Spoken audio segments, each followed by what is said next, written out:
NFL Fantasy Football Week 5, my biggest heroes and my biggest losers. Let's start off with Jamar Chase. 41.3 points, 10 catches, 193 yards receiving, 2 touchdowns, 70-yard touchdown too. Chase was cooking the Ravens secondary. He was cooking. It was barbecue chicken.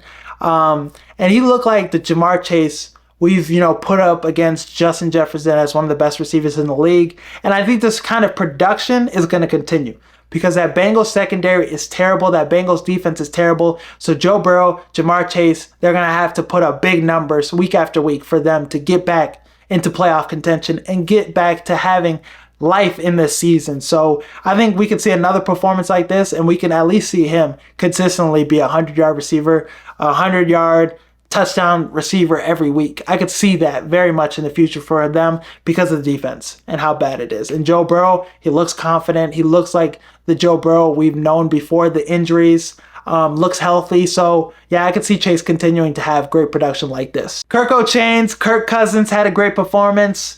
35.4 fantasy points. If he didn't have that interception, he probably would have had like 40-something points. But the offense for the Falcons, it looks like they're clicking. Looks like he was spreading the ball to his receivers. Drake London had a big game. Kyle Pitts had a big game. Zach Robinson.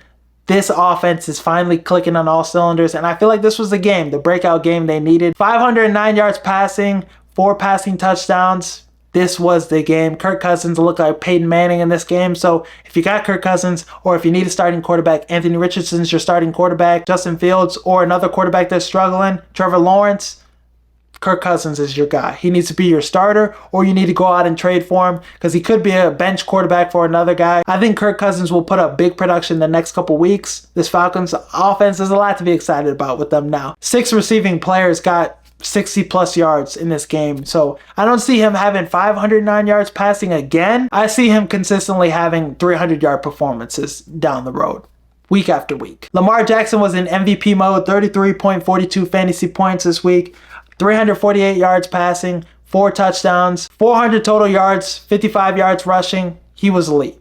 And it looks like he's getting more confident in this offense. It looks like he's improving as a passer too, which is scary. Year 7, he's getting better and better. He lost some of that weight, so he's more elusive. He's more explosive. It looks like he's going to run for 1,000 yards. So in the rushing game, he's always going to have probably like 50 yards of rushing touchdown every game.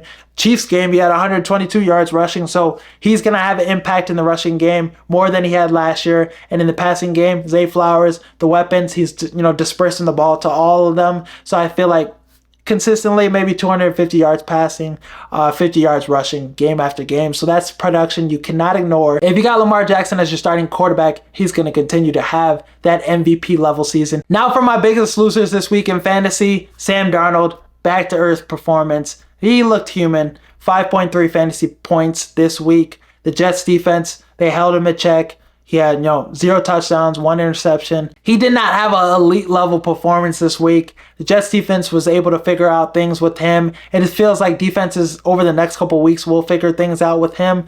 And he'll struggle a little more. So if he's a guy that you're starting at quarterback right now, I wouldn't be so confident in him as my starting quarterback moving forward. I would look towards Kirk O'Chains or making a trade for another quarterback because moving forward, I don't see him consistently putting up elite production fantasy-wise. I think he'll put up production enough to win the game and be game managing-wise, but I don't think he's going to put up the production he was putting up in the first couple weeks. So that's something to monitor.